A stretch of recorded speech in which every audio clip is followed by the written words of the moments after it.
Hello friends, welcome to all of you. ಸಾಕಷ್ಟು ಜನ ಸ್ಟೂಡೆಂಟ್ಗಳು ಕೇಳ್ತಾ ಇದ್ರಿ, ಮೆಸೇಜ್ಗಳನ್ನು ಮಾಡ್ತಾ ಇದ್ರಿ.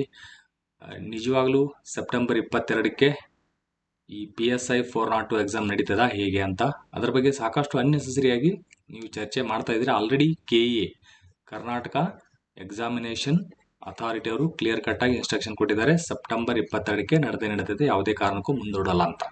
ಬಟ್ ಇಲ್ಲಿ ಏನು ಸಮಸ್ಯೆ ಆಗಿದೆ ಅಂದರೆ, ಅವತ್ತು UPSC ಸ್ಟೂಡೆಂಟ್ ಕೂಡ ಕರ್ನಾಟಕದಿಂದ ಒಂದು ನಿಯರ್ಲಿ 400 ಜನ ಮೇನ್ಸನ್ನು ಬರಿತಾ ಇರ್ತಾರೆ. ಬಟ್ ಅದರಲ್ಲಿ ಒಂದು 50 ಮೆಂಬರ್ಸ್, ಅರೌಂಡ್ 50 ಇದ್ದಾರೆ. ಅವರು ಮಾತ್ರ ಈ PSI ಎಕ್ಸಾಮ್ಸ್ಗೆ ಫಿಸಿಕಲ್ ಕೂಡ ಪಾಸ್ ಆಗಿದ್ದಾರೆ. ಅವರು ಅವಕಾಶವನ್ನು ವಂಚಿತರಾಗ್ತೀವಿ ಅನ್ನೋ ಉದ್ದೇಶಕ್ಕೆ ಈ ಹೋಮ್ ಮಿನಿಸ್ಟರ್ ಅವ್ರ ಹತ್ರ ತುಂಬ ರಿಕ್ವೆಸ್ಟ್ ಮಾಡ್ತಾ ಇದ್ದಾರೆ.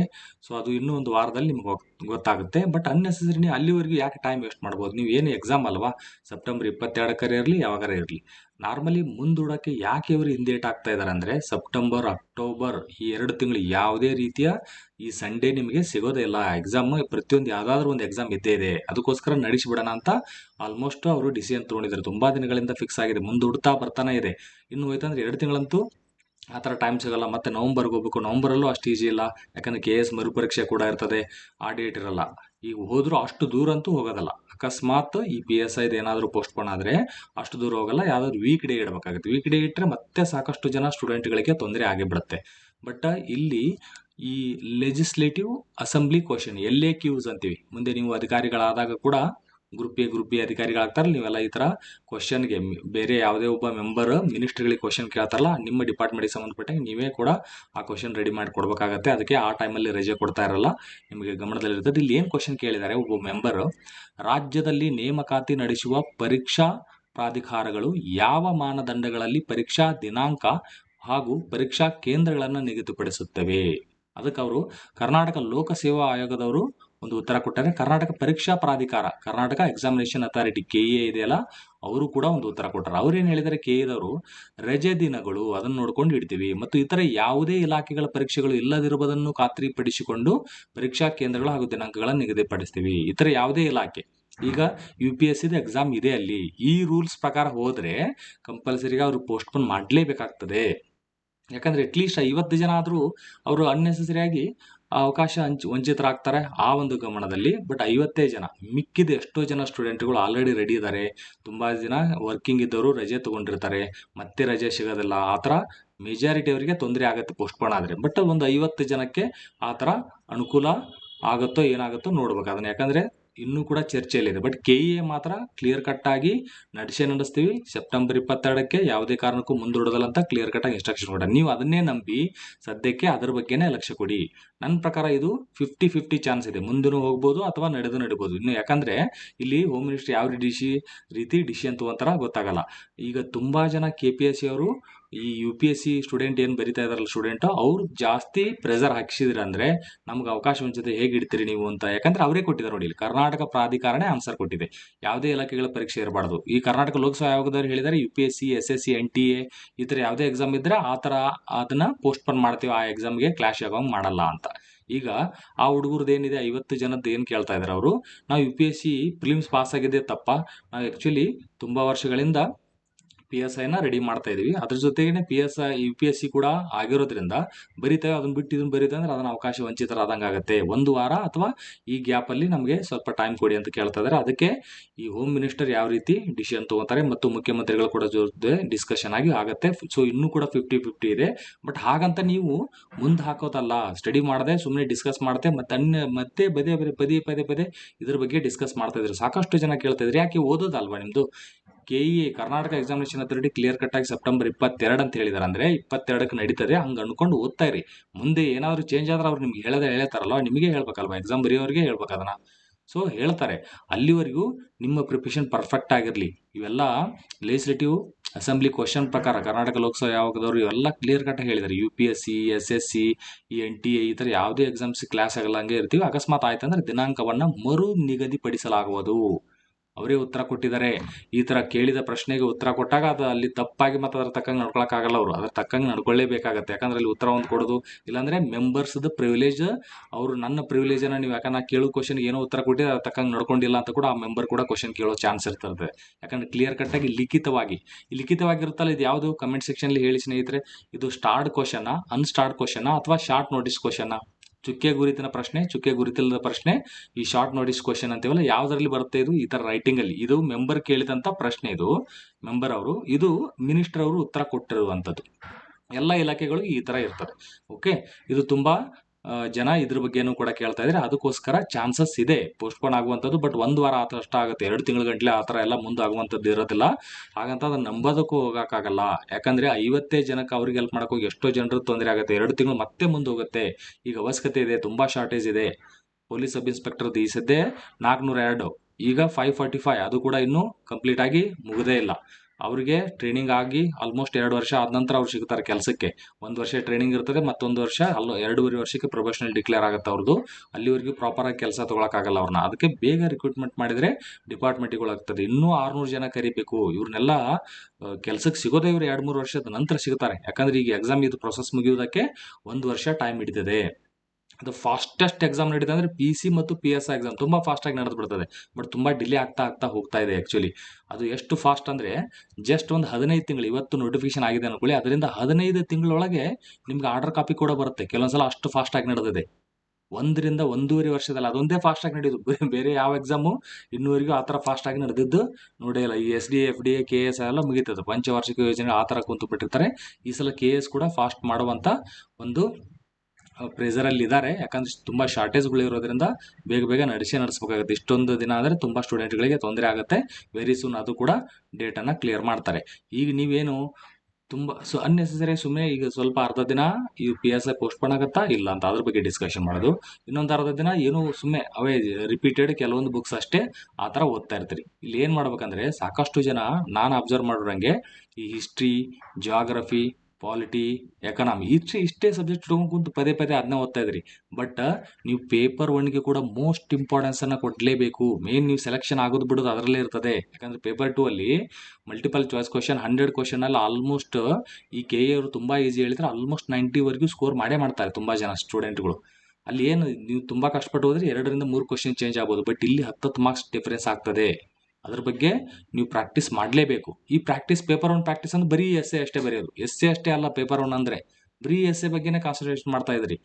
ಪೇಪರ್ 1 ಅದ್ರ ಜೊತೆಗೆ ಎಸ್ಸೆ ಜೊತೆಗೆ ಇನ್ನೂ 30 ಮಾರ್ಕ್ಸ್ ಇಂದ ಬೇರೆ ಇದೆ. ಬರೀ ಎಸ್ಸೆ 20 ಮಾರ್ಕ್ಸ್ ಅಷ್ಟೇ ನಿಮಗೆ. ಈ ಟ್ರಾನ್ಸ್ಲೇಷನ್ ಕನ್ನಡ ಟು ಇಂಗ್ಲಿಷ್ ಅದು 10 marks, English to Kannada 10 marks, ನಂತರ ಪ್ರಿಸೈಸ್ ರೈಟಿಂಗ್. ಸೊ ಆ 3 ಬಗ್ಗೆನೂ ನೋಡ್ಬೇಕಲ್ಲ. ಈ ಎಸ್ಸೆ ಅನ್ನೋದು 20 ಮಾರ್ಕ್ಸ್ ಅಷ್ಟೇ. ಇನ್ನ 30 ಮಾರ್ಕ್ಸ್ ಇಂದು ಕೂಡ ನೀವು ಗಮನ ಹರಿಸಬೇಕು. ಅದನ್ನು ಕೂಡ ನೋಡ್ತಾ ಇಲ್ಲ ಜಾಸ್ತಿ ಜನ. ನೀವು ಅಟ್ಲೀಸ್ಟ್ ಪ್ರೀವಿಯಸ್ ಕ್ವಶನ್ಸ್ ಗಳನ್ನ ಜಸ್ಟ್ ಯಾವ್ದಾದ್ರು ಮಾರ್ಕ್ ಟೆಸ್ಟ್ ಗಳನ್ನ ಇರ್ತದಲ್ಲ ಅದನ್ನ ಪ್ರಾಕ್ಟೀಸ್ ಮಾಡ್ತಾ ಹೋಗಿ. ಆ ಟೈಮಲ್ಲಿ ಟೈಮ್ ಈಸ್ ಇಂಪಾರ್ಟೆಂಟ್. ಇದರಲ್ಲಿ ಯಾವ್ದ್ರಲ್ಲಿ ಈ ಜಸ್ಟ್ 90 ಮಿನಿಟ್ಸ್ ಟೈಮಲ್ಲಿ ನಿಮ್ಗೆ ಮುಗ್ಸಕ್ ಆಗತ್ತಾ ಇಲ್ಲ ಅಂತ ಅನ್ನುವಂಥದ್ದು. ಪೇಪರ್ 1 ಅನ್ನ ನೀವು 90 ಮಿನಿಟ್ಸ್ ಅಲ್ಲಿ ಮುಗಿಸೋದೇ ಚಾಲೆಂಜಿಂಗ್ ಇರ್ತದೆ. ಈ ಪೇಪರ್ 1 ಪ್ರಾಕ್ಟೀಸ್ ಎಷ್ಟು ಪ್ರಾಕ್ಟೀಸ್ ಮಾಡ್ತೀರಾ ಅಷ್ಟು ಇಂಪಾರ್ಟೆಂಟ್. ಇದು ಮುಂದೆ ಹೋಗುತ್ತೆ, ಅದು ಹಿಂದೆ ಹೋಗುತ್ತೆ ಅಂತ ತಗೊಂಡು ಏನ್ ಮಾಡ್ತೀರಿ ನೀವು ಜಾಸ್ತಿ ಟೈಮ್ ಅನ್ನ. KE ಆಲ್ರೆಡಿ ಕ್ಲಿಯರ್ ಕಟ್ ಆಗಿ ಹೇಳಿದ್ದಾರೆ. ಹೇಳಿದ್ಮೇಲೆ ನಂಬಕಲ್ವಾ ಅವ್ರನ್ನ, ನಂಬಿಟ್ಟು ಇದನ್ನ ನಡೆಸಿ. ಈಗ ಅಕಸ್ಮಾತ್ ಇನ್ನೂ ಕೂಡ 50-50 ಅಂತ ಹೇಳ್ತಾ ಇದ್ದೀನಲ್ಲ, ಆ ಥರ ಚಾನ್ಸ್ ಇರೋದ್ರಿಂದ ಅಲ್ಲಿ ಇನ್ನೂ 1 ವಾರ ಟೈಮ್ ಇರುತ್ತೆ. ಅವಾಗ 1 ವಾರ ಮುಂಚೆ ಅಷ್ಟೇ ನಿಮಗೆ ಹಾಲ್ ಟಿಕೆಟ್ ಅನ್ನ ಕೊಡ್ತೇನೆ ಅಂತ ಹೇಳಿದ್ದಾರೆ. ಸೆಪ್ಟೆಂಬರ್ 22 ಅಂದ್ರೆ ಸೆಪ್ಟೆಂಬರ್ 14, 15, 16 ಆ ಟೈಮಲ್ಲಿ ನಿಮಗೆ ಹಾಲ್ ಟಿಕೆಟ್ ಅನ್ನ ಕೊಡ್ತಾರೆ. ಸೊ ಆ ಹಾಲ್ ಟಿಕೆಟ್ ಬರುವವರೆಗೂ ಈ ಒಂದು UPSC ಕ್ಯಾಂಡಿಡೇಟ್ ಸ್ವಲ್ಪ ಎಂಬಿಗ್ಯೂಟಿ ಇದೆ. ಯಾಕಂದ್ರೆ ನಾವು ಪ್ರಿಲಿಮ್ಸ್ ಪಾಸ್ ಆಗಿದ್ದೆ ತಪ್ಪ, UPSC ಪ್ರಿಲಿಮ್ಸ್ ಪಾಸ್ ಆಗಿದ್ದು ನಾವು ಮಿಸ್ಟೇಕ್ ಮಾಡ್ದಂಗೆ ಆಯ್ತಲ್ಲ, ನೀವು ಆ ಥರ ಪನಿಷ್ಮೆಂಟ್ ಕೊಟ್ಟಂಗೆ ಆಯ್ತು ಅಂತ ಹೇಳ್ತಾ ಇದ್ದಾರೆ. ಈಗ KE ಅದವ್ರನ್ನ ಆಗ್ಲೇ ಕ್ವಶನ್ ಲೆಜಿಸ್ಲೇಟಿವ್ ಅಸೆಂಬ್ಲಿ ಕ್ವಶನ್ಸ್ ಅಲ್ಲಿ ಕ್ಲಿಯರ್ ಕಟ್ ಆಗಿ ಆನ್ಸರ್ ಕೊಟ್ಟಿದ್ದಾರೆ ಸ್ನೇಹಿತರೆ. ಯಾವುದೇ ಇಲಾಖೆಗಳ ಪರೀಕ್ಷೆ ಇಲ್ಲದಿರೋದನ್ನು ಖಾತ್ರಿ ಪಡಿಸಿಕೊಂಡು ಮಾಡ್ತೀವಂತ ಅವರೇ ಹೇಳಿದ್ದಾರೆ. ಆ ಥರ ಅದರ ತಕ್ಕಂಗೆ ಸೊ ಚಾನ್ಸಸ್ ಇದೆ ಇನ್ನೂ ಕೂಡ. ಅದನ್ನ ಹಂಗ ಅನ್ಕೊಂಡು ಆರಾಮಾಗಿ ಓದೋಣ ಅಂತ ಅದಲ್ಲ. ನಿಮ್ಗೆ ಅಟ್ಲೀಸ್ಟ್ ಅನ್ನೆಸೆಸರಿ ಆಗಿ ನೀವು ಬರೀ ಯೂಟ್ಯೂಬ್ ನೋಡೋದು, ಅವ್ರನ್ನ ಕೇಳೋದು, ಇವ್ರನ್ನ ಕೇಳೋದು, ಟೈಮ್ ವೇಸ್ಟ್ ಮಾಡ್ತಾ ಇದ್ರಿ ಅಂತ ಅನ್ನೋದಕ್ಕೋಸ್ಕರ ವಿಡಿಯೋ ಮಾಡ್ತಾ ಇದ್ದೀನಿ. ಚಾನ್ಸ್ ಏನೇ ಇರಲಿ, ಈಗ ಸದ್ಯಕ್ಕೆ ಕ್ಲಿಯರ್ ಆಗಿದೆ ಅಲ್ವಾ, ಅದನ್ನ ಕಂಪ್ಲೀಟ್ ಆಗಿ ಮಾಡ್ಕೊಳ್ಳಿ. ಈ ಪೇಪರ್ 1 ಅಲ್ಲಿ ಎಸ್ಸೆ ಏನಿರ್ತದೆ, ಒಂದು 35 ಮಿನಿಟ್ಸ್ ಅಲ್ಲಿ ಇದನ್ನ ಕಂಪ್ಲೀಟ್ ಮಾಡಲೇಬೇಕು ನೀವು. ಎಸ್ಸೆ ಪೇಪರ್ ಅನ್ನ ಜಸ್ಟ್ 35 ಮಿನಿಟ್ಸ್, ಯಾಕಂದ್ರೆ ಇರೋದೇ 90 ಮಿನಿಟ್ಸ್ ಅಲ್ವಾ. 35 ಮಿನಿಟ್ಸ್ ಅಲ್ಲಿ ಇದು ಕಂಪ್ಲೀಟ್ ಆಗಿ ಕವರ್ ಆಗಬೇಕು. ಎಸ್ಸೆ ಎನಿ ಕಂಡೀಷನ್ ಅದನ್ನ ಬರೀದು ಪ್ರಾಕ್ಟೀಸ್ ಮಾಡಿ. ಮತ್ತು 6 ಪೇಜ್ ಬರೀಲೇಬೇಕು. ಕೆಲವೊಬ್ಬರು ಬರೀ 3 ಪೇಜ್ ಬರದೆ, 4 ಪೇಜ್ ಬರದೆ, 8 ಪೇಜ್ ಅವೆಲ್ಲ ಇರಲ್ಲ. ನಿಮ್ಗೆ ಇರೋದೇ 10 ಪೇಜ್ ಕೊಡ್ತಾರಲ್ಲಿ. ಎಸ್ಸೆ ಬರೆಯೋದಕ್ಕೆ ಜಸ್ಟ್ ಟೋಟಲ್ ಎಲ್ಲ ಸೇರಿ ಈ 50 ಮಾರ್ಕ್ಸಿಗೆ 10 ಪೇಜ್ ಅಷ್ಟೇ ಕೊಡ್ತಾರೆ, ಎಕ್ಸ್ಟ್ರಾ ಪೇಜ್ ಕೊಡೋದೇ ಇಲ್ಲ ಅವರು. ಅಲ್ಲಿ ಲಾಸ್ಟ್ ಒಂದು ಪೇಜಲ್ಲಿ ಈ ಥರ ಬಾಕ್ಸ್ಗಳನ್ನು ಕೊಡ್ತಾರೆ, ಅದು ಪ್ರಿಸೈಸ್ ರೈಟಿಂಗ್ ಇರುತ್ತಲ್ಲ, ಅದಕ್ಕೆ ಆ ಬಾಕ್ಸಲ್ಲೇ ಬರೀಬೇಕು ನೀವು, ಅಕ್ಷರ ಹೊರಗೆ ಹೋಗ್ಬಾರ್ದು. ಈ ಅಂತ ಓದೋರು ಈ ಒಂದು ವಿಷಯ ಈ ಥರ, ಈ ಒಂದು ವಿಷಯ ಈ ಥರನೇ ಬರ್ಬೇಕು. ಆ ಬಾಕ್ಸ್ ಒಳಗೆ ಬಾಕ್ಸ್ ಕ್ರಾಸ್ ಆದರೆ ಮತ್ತೆ ನೀವು ಡಿಸಿಪ್ಲಿನ್ ಇಲ್ಲ ಅಂತ ಅಲ್ಲಿ ಮಾರ್ಕ್ಸ್ ಕಟ್ ಆಗುತ್ತೆ. ಮತ್ತು ಅದಕ್ಕೊಂದು ಶೀರ್ಷಿಕೆ ಕೊಡೋದಕ್ಕೆ ಅದಕ್ಕೊಂದು 2 ಮಾರ್ಕ್ಸ್ ಕೊಡ್ತಾರೆ. 10 ಮಾರ್ಕ್ಸ್ ಅಂದರೆ ಆ ಶೀರ್ಷಿಕೆಗೆ 2 ಮಾರ್ಕ್ಸ್ ಇರ್ತದೆ, ಅದಕ್ಕೆ ಟೈಟಲ್ ಕೊಡಬೇಕಲ್ಲ ಅದೊಂದು. ನಂತರದಲ್ಲಿ ಈ ಅನ್ನೋದು ಒಂದೇ ಶಬ್ದ ಇದ್ರೂ ಆ ಬಾಕ್ಸಲ್ಲೇ ಬರೀಬೇಕು, ಅದೊಂದು ಪೇಜ್ ಹೋಯ್ತಾ. ಆಮೇಲೆ ಕನ್ನಡ ಟು ಇಂಗ್ಲೀಷ್ ಟ್ರಾನ್ಸ್ಲೇಷನ್ ಇರುತ್ತೆ, ಅದಕ್ಕೊಂದು ಪೇಜ್ ಹೋಗಿರ್ತದೆ. ನಂತರ ಇಂಗ್ಲೀಷ್ ಟು ಕನ್ನಡ ಅದಕ್ಕೊಂದು ಹೋಗುತ್ತೆ ಒಂದು ಪೇಜ್. ನಂತರ ಉಳಿದಿರೋದು ಎಷ್ಟು ನಿಮಗೆ ಪೇಜ್? 7 ಪೇಜ್ ಅಷ್ಟೇ ಇರುತ್ತೆ. 7 ಪೇಜ್ ಇದೆ ಅಂತ 7 ಪೇಜ್ ತುಂಬಿಸೋದಲ್ಲ, ಬರೀ 6 ಪೇಜ್ ಬರೀಲೇಬೇಕು ನೀವು ಎನಿ ಕಂಡೀಷನ್. ಯಾಕಂದರೆ 600 ಶಬ್ದಗಳಂದರೆ ಒಂದು ಪೇಜಲ್ಲಿ 100 ಶಬ್ದ ಆ ಥರ ಬರುತ್ತೆ. ನೀವು ನೋಡ್ಕೊಳ್ಳಿ ನಿಮ್ಮ ಶಬ್ದಗಳು ಎಷ್ಟಿದಾವಂತ. 6 ಪೇಜ್ ಮಾಡಿ, ಮಿನಿಮಮ್ ಅಷ್ಟು ಕಂಡೀಷನ್ 5 ಪೇಜ್ ಅಂತೂ ಬರಲಿ. 5ಕ್ಕಿಂತ ಕಡಿಮೆ ಬಿಡಿದ್ರೆ ಮಾರ್ಕ್ಸ್ ಕಡಿಮೆ ಆಗೇ ಆಗುತ್ತೆ ಪಕ್ಕ. ನೀವು ಬೇಕಾದಂಗೆ ಚೆನ್ನಾಗಿ ಬರೀರಿ, 5ಕ್ಕಿಂತ ಒಳಗೆ ಬರೆಯೋಂಗಿಲ್ಲ. 5 ಪೇಜ್ ಮಿನಿಮಮ್ ಬರೀಬೇಕು. ನಮ್ಮ ಅಕ್ಷರ ತುಂಬ ಚಿಕ್ಕದಾಗತ್ತೆ ಅಂತಂದರೆ ಅವಾಗ ನೋಡಿ ಕೌಂಟ್ ಮಾಡ್ಕೊಂಡು ನೋಡಿ, ತುಂಬ ಚಿಕ್ಕದಾಗಿ ಬರೀಬಾರ್ದು, ಯಾಕಂದ್ರೆ ಅವ್ರಿಗೆ ಓದೋಕೆ ಕಷ್ಟ ಆಗ್ತದೆ. ಸೊ ನೀವು ನೀಟಾಗಿ ಸ್ವಲ್ಪ ಸ್ಪೇಸ್ ಕೊಟ್ಟು ಆ ಥರ ಬರಿತಾ ಹೋದರೆ 100 ವರ್ಡ್ಸ್ ಅಷ್ಟೇ ಇಡಿಸುತ್ತೆ ಒಂದು ಪೇಜಲ್ಲಿ. ಹಾಗಿದ್ದಾಗ 6 ಪೇಜ್, ಆಲ್ಮೋಸ್ಟ್ 6 ಪೇಜ್ ಇಟ್ಕೊಳ್ಳಿ. 7ಕ್ಕೆ ಹೋಗಬೇಡಿ. ಆಲ್ಮೋಸ್ಟ್ ವರ್ಸ್ಟ್ ಕಂಡೀಷನಲ್ಲಿ 5 ಆದರೂ ಬರೀಲೇಬೇಕು ನೀವು. ಟೈಮ್ ಸಾತಿಲ್ಲ ಅಂದರೆ ಅಟ್ಲೀಸ್ಟ್ 5. ಅಲ್ಲಿ ಟೈಮ್ ಇದೆ ಮೇನ್ ಇರುವಂಥದ್ದು. ಇಲ್ಲಿ ಈ ಟ್ರಾನ್ಸ್ಲೇಷನ್ ಇರ್ತಾರೆ, English to Kannada, Kannada to English, ಅದೊಂದು ಒಂದೊಂದಕ್ಕೆ 18 ನಿಮಿಷ ಆ ಥರದಲ್ಲಿ ಬರೀಬೇಕು. 20 ನಿಮಿಷನೂ ಸಿಗಲ್ಲ ನಿಮಗೆ ಅದರಲ್ಲಿ. 20 ನಿಮಿಷ, ಯಾಕಂದ್ರೆ ಪ್ರಿಸೈಸ್ ರೈಟಿಂಗ್ ಅದಕ್ಕೊಂದು ಬರೀಬೇಕಲ್ಲ, ಅದನ್ನು ಒಂದು 15 ನಿಮಿಷ. ಯಾಕಂದ್ರೆ ಉಳ್ಕಿದ್ದು ಕೆಲವೊಂದು ಅಲ್ಲಿ ಸೈನ್ ಮಾಡ್ಸಕ್ಕೆ ಬರ್ತಾರೆ, ಕೆಲವೊಂದು ಡಿಸ್ಟರ್ಬೆನ್ಸ್ ಇರ್ತದೆ ಆ ಎಕ್ಸಾಮ್ ಹಾಲಲ್ಲಿ ಒಳಗಡೆ. ನೀವು ಅದನ್ನು ವಿಚಾರ ಮಾಡೋದ್ರಲ್ಲಿ, ಎಸ್ಸೆ ಸೆಲೆಕ್ಟ್ ಮಾಡೋದ್ರಲ್ಲಿ, ಎಸ್ಸೆ ಬಗ್ಗೆ ಸ್ವಲ್ಪ ಬರ್ಕೊಳ್ಳೋದ್ರಲ್ಲಿ ಅಲ್ಲಿ ಟೈಮ್ ಎಲ್ಲ ವೇಸ್ಟ್ ಆಗ್ತಿರ್ತದೆ. ಈ ಥರ 18 ಅಂದರೆ ಇದೊಂದು 35 ನಿಮಿಷ, ಇಲ್ಲಿ ಇದೊಂದು 35, 70 ನಿಮಿಷ ಆಯಿತು. ಇದೊಂದು 15, 85, ಇನ್ನೊಂದು 5 ನಿಮಿಷ ಇರ್ತದೆ. ಇಲ್ಲಿ ಎಲ್ಲಾದರೂ ಅಡ್ಜಸ್ಟ್ ಮಾಡಿಕೊಂಡು ನೀವು ಮ್ಯಾನೇಜ್ ಮಾಡೋದು. ಬಟ್ ಎಸ್ಸೆ ಮಾತ್ರ ಎನಿ ಕಂಡೀಷನ್ 35 ನಿಮಿಷದಲ್ಲಿ ಮುಗಿಸ್ಬೇಕು. ಮ್ಯಾಕ್ಸಿಮಮ್ ವರ್ಸ್ಟ್ ಕಂಡೀಷನ್ ಆದರೆ 40ಕ್ಕಿಂತ ಜಾಸ್ತಿ ಹೋಗ್ಬಾರ್ದು. ತುಂಬ ಜನ ಸುಮ್ಮನೆ ಎಸ್ಸೆ ಬರೀತಾ ಇರೋದು, ಬರೆದಿದ್ದೇ 7 ಪೇಜ್. ನೀವು ಎಷ್ಟೇ ಬರೆದ್ರು ಇನ್ನೊಂದು 1 ಮಾರ್ಕ್ಸ್ಗೆ ಎಕ್ಸ್ಟ್ರಾ ಕೊಡ್ಬೋದಲ್ಲಿ. ಬಟ್ ಇಲ್ಲಿ ಈಸಿಯಾಗಿರೋದು ಮಿಸ್ ಮಾಡ್ಕೊತಿರಲ್ಲ. ಸಾಕಷ್ಟು ಜನ ಇಂಗ್ಲೀಷ್ ಓದ್ತೀರಿ, ಇಂಗ್ಲೀಷಿಂದ ಕನ್ನಡಕ್ಕೆ ಈಸಿ ಆಗುತ್ತದೆ ಕೆಲವೊಂದು ಸ್ಟೂಡೆಂಟ್ಗೆ, ಕನ್ನಡದಿಂದ ಇಂಗ್ಲೀಷ್ ದೊಡ್ಡ ಗುಡ್ ಆಗುತ್ತೆ. ಆಯಿತು, ನಿಮ್ಗೆ ಯಾವುದು ಈಸಿ ಇದೆಯಲ್ಲ ಅದನ್ನು ಫಸ್ಟ್ ಮಾಡಿ, ಚೆನ್ನಾಗಿ ಅದನ್ನು ಮುಗಿಸಿ. ಅದರಲ್ಲಿ ಒಂದು 10 ಮಾರ್ಕ್ಸಿಗೆ 8 ಬರುವಂಗೆ ಆ ಥರ ಬರಲಿ. ಆಮೇಲೆ ಇನ್ನೊಂದು ಕಷ್ಟ ಇದೆಯಲ್ಲ, ಆಯಿತು 5 ಬರಲಿ ಅದರಲ್ಲಿ. ಅದನ್ನೇ ಸುಮ್ಮನೆ ಜಾಸ್ತಿ ಟೈಮ್ ವೇಸ್ಟ್ ಮಾಡ್ಕೊಂಡು ಕುಂದ್ರಬೇಡಿ. ಆ ವರ್ಡ್ ಇದು ಎಕ್ಸಾಕ್ಟ್ ಯಾರೂ ಕೇಳಲ್ಲ ನಿಮಗೆ. ಪೇಪರ್ 1ನಲ್ಲಿ ಈ ಥರ ಟ್ರಾನ್ಸ್ಲೇಷನಲ್ಲಿ ಎಕ್ಸಾಕ್ಟ್ ಶಬ್ದನೇ ಬೇಕನ್ನಲ್ಲ, ಅದ್ರ ಮೀನಿಂಗ್ ಬಂದರೆ ಸಾಕು, ಅಷ್ಟು ನೋಡ್ತಾರೆ. ನಿಮ್ಗೇನು ಪೂರ್ತಿ PhD ಮಾಡಿ ಪಕ್ಕಾ ಟ್ರಾನ್ಸ್ಲೇಷನ್ನ ಸೆಲೆಕ್ಟ್ ಮಾಡ್ತಾ ಇಲ್ಲ. ಅವ್ರು ಸೆಲೆಕ್ಟ್ ಮಾಡ್ತಿದ್ದು ಪೊಲೀಸ್ ಸಬ್ ಇನ್ಸ್ಪೆಕ್ಟರ್ಗಳು. ಟ್ರಾನ್ಸ್ಲೇಷನ್ ಬಗ್ಗೆ ಐಡಿಯಾ ಇರಲಿ ಅನ್ನೋದು ಅಷ್ಟೇ.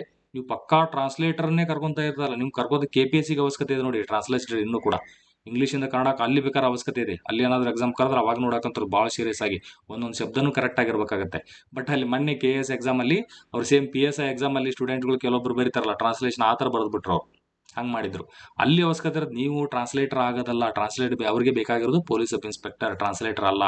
ನಿಮಗೆ ಅದಕ್ಕೆ ಯಾಕೆ ಅಂತಂದರೆ ನೀವು ಇನ್ ಡೀಟೇಲ್ ಆಗಿ ಚರ್ಚೆ ಮಾಡ್ಕೊತ ಅದನ್ನಲ್ಲಿ ನೀಟಾಗಿ ನೀವು ಬರಿತಾ ಹೋದರೆ 18 ನಿಮಿಷದಲ್ಲಿ ಮುಗ್ಸೋಕ್ಕಾಗಲ್ಲ. ಅದಕ್ಕೋಸ್ಕರ ಹೇಳ್ತಾ ಇರೋದು, ಬೇಗ ಬೇಗ ಬರೆದು ಬಿಡಿ. ಯಾಕಂತಂದರೆ ಈ 18 ನಿಮಿಷ ಟೈಮ್ ಮ್ಯಾನೇಜ್ಮೆಂಟ್ ಈಸ್ ಇಂಪಾರ್ಟೆಂಟ್. ನೀವು ಆರಾಮಾಗಿ ಕುತ್ಕೊಂಡು ಬರೆಯೋದು ಅಂತಂದರೆ ಆರಾಮಾಗಿ ನೀವು ಪ್ರತಿಯೊಂದು ಶಬ್ದ ವಿಚಾರ ಮಾಡಿ ಬರಿಬೋದು.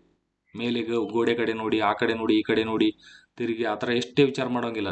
ನೈಟಾಗಿ ಬರಿತಾ ಹೋದ್ರೇ ಟೈಮ್ ಸಾಕಾಗಲ್ಲ. ಅಲ್ಲಿ ನೀವೇನು ಮಾಡಬೇಕು, 10 ಎಸ್ಸೆಗಳನ್ನು ಪಕ್ಕ ಪ್ರಾಕ್ಟೀಸ್ ಮಾಡಿ. ಮತ್ತೆ ನಾನು ಆ ಎಸ್ಸೆಗಳನ್ನು ಬಿಡ್ತೀನಿ, ಒಂದು 10 ಎಸ್ಸೆ ಕನ್ನಡ ಮತ್ತು ಇಂಗ್ಲೀಷಲ್ಲಿ ಎರಡು ಕೂಡ ನಾನು ಇಂಪಾರ್ಟೆಂಟ್ ಇರುವಂಥದ್ದು 10 ಡಿಸ್ಕಸ್ ಮಾಡ್ತೀನಿ. ಪಕ್ಕ ಅದರಲ್ಲಿ ಕವರ್ ಆಗೇ ಆಗುತ್ತೆ. ಯಾಕಂದ್ರೆ ಕರೆಂಟ್ ಅಫೇರ್ಸ್ ಬೇಸ್ ಮೇಲೆ ಕೇಳ್ತಾರೆ ಅವ್ರೇನು. ಒಂದು ಇಷ್ಟು ಟ್ರೆಡಿಷ್ನಲ್ ಇರ್ತಾವೆ, ಫಿಕ್ಸ್ ಇರುವಂಥದ್ದು ಅವು ಇರ್ತಾವೆ. ನಂತರದಲ್ಲಿ ಕರೆಂಟ್ ಅಫೇರ್ಸ್ ಇಷ್ಟೇ ಕೇಳ್ತಾರೆ, ಅದರಲ್ಲಿ ಯಾವ್ದಾರು ಒಂದು ಬಂದೇ ಬರುತ್ತೆ. ಸೊ 35 ನಿಮಿಷದಲ್ಲಿ ಮುಗ್ಸೋಕೆ ಪ್ರಯತ್ನ ಮಾಡಬೇಕು. 35-38 ಅಷ್ಟರಲ್ಲೇ ಮುಗಿಬೇಕು. 35ರಿಂದ 38 ನಿಮಿಷದಲ್ಲಿ ಮುಗಿಬೇಕದು. ಇದು ಟ್ರಾನ್ಸ್ಲೇಷನ್. ಒಂದು ಯಾವುದು ಚೆನ್ನಾಗಿರ್ತದಲ್ಲ ನಿಮ್ಮದು, ಅದು ಚೆನ್ನಾಗಿದ್ದು 20 ನಿಮಿಷದಲ್ಲಿ ಬರೀ. ಚೆನ್ನಾಗಿ ಇಲ್ಲದೆ ಇರೋದು ಕಡಿಮೆನೇ ಬರೆದು ಬಿಡಿ. ನೀವು ಅದರಲ್ಲಿ ಸ್ಟ್ರಾಂಗ್ ಇಲ್ಲಪ್ಪ, ಯಾವುದು ಕನ್ನಡದಿಂದ ಇಂಗ್ಲೀಷ್ ಮಾಡೋದಕ್ಕೆ ಸ್ಟ್ರಾಂಗ್ ಇಲ್ಲ ಅಂದ್ಕೊಳ್ಳಿ. ಸ್ಟ್ರಾಂಗ್ ಇಲ್ಲ ಅಂದಾಗ ಅದಕ್ಕೆ ಟೈಮ್ ವೇಸ್ಟ್ ಮಾಡ್ತಾ ಹೋದ್ರೆ ಏನು ಎಕ್ಸ್ಟ್ರಾ ಕೊಡ್ತಾರೆ ನಿಮಗೆ? ಆಲ್ರೆಡಿ 1-2 ಶಬ್ದ ನೋಡಿ, ಓಕೆ ಈ ಹುಡುಗ ಈ ಅಭ್ಯರ್ಥಿಗೆ ಸ್ವಲ್ಪ ಈ ಪ್ರಾಬ್ಲಮ್ ಇದೆ ಅಂತ ಆಲ್ರೆಡಿ ಫಿಕ್ಸ್ ಆಗಿರ್ತಾರೆ. ನಿಮ್ಗೆ ಎಷ್ಟು ಮಾರ್ಕ್ಸ್ ಕೊಡ್ಬೇಕಂತ ಫಿಕ್ಸ್ ಆಗಿಬಿಡ್ತಾರೆ ಅವರು. ಅಂಥ ವಿಷಯದಲ್ಲಿ ಅದಕ್ಕೆ ಸ್ವಲ್ಪ ಟೈಮಿಂಗ್ ಕಮ್ಮಿನೇ ಕೊಡಿ. 15 ನಿಮಿಷ ಸಾಕು ಅದಕ್ಕೆ. ಅಷ್ಟು ಕೊಟ್ಟು ಎಷ್ಟಾಗುತ್ತೆ ಅಷ್ಟು ಫಾಸ್ಟಾಗಿ ಅದರದ್ದು ಮೀನಿಂಗ್ ಬರುವಂಗೆ ಬರೋದು ಸಾಕು. ಎಕ್ಸಾಕ್ಟ್ ವರ್ಡ್ ಯಾರೂ ಕೇಳಲ್ಲ. ಅನ್ನೆಸರಿ ಟೈಮ್ ವೇಸ್ಟ್ ಮಾಡಿ ನೀವು ಸುಮ್ಮನೆ ಮಾರ್ಕ್ಸ್ ಕಳ್ಕೊತೀರಿ. ಆಮೇಲೆ ಪ್ರಿಸೈಸ್ ರೈಟಿಂಗ್, ಅದು ನೀಟಾಗಿ ಆ ಬಾಕ್ಸ್ ಒಳಗಡೆನೇ ಬರೀಬೇಕು. ಬಾಕ್ಸ್ ಬಿಟ್ಟು ದೂರ ಹೋಗೋದಲ್ಲ, ಅದನ್ನು ಪ್ರಾಕ್ಟೀಸ್ ಮಾಡಿ. ಬಾಕ್ಸ್ ಬಿಟ್ಟು ಹೊರಗಡೆ ಹೋದ್ರೆ ಪಾಪ ನೀವು ಚೆನ್ನಾಗಿ ಬರೆದ್ರು ಕೂಡ ಡಿಸಿಪ್ಲಿನ್ ಇಲ್ಲ ಅಂತ ಕಟ್ ಆಗುತ್ತೆ. ಬಾಕ್ಸಲ್ಲೇ ಬರಿಬೋದು ನೀವು. ಸ್ವಲ್ಪ ಅದೊಂದು ಅಕ್ಷರ ಚಿಕ್ಕದಾಗಿ ಬರೆದು ಆ ಥರ ಬರಿಬೋದು. ಓಕೆ. ಸೊ ಆ ಥರ ಶಬ್ದಗಳನ್ನು ಸಮರೈಸ್ ಅದನ್ನು ನೀವು ಪ್ರಾಕ್ಟೀಸ್ ಮಾಡ್ಕೊಳ್ಳಿ. ಇದು 15 ನಿಮಿಷ, 18 ನಿಮಿಷ, ಈ 20 ಮಾರ್ಕ್ಸಿಂದು 35 ನಿಮಿಷದಲ್ಲಿ ಅಷ್ಟೇ ಮುಗಿಬೇಕು. ಬರೀ ಪೇಪರ್ 1 ಅಂದ್ರೆ ಬರೀ ಎಸ್ಸೆ ಬರೆಯೋದು, ಈ ಟ್ರಾನ್ಸ್ಲೇಷನ್ ಕೈ ಬಿಡೋದು, ಇದೊಂದು ದಡ್ಡತನ ಮಾಡ್ತಾ ಇದ್ರಿ.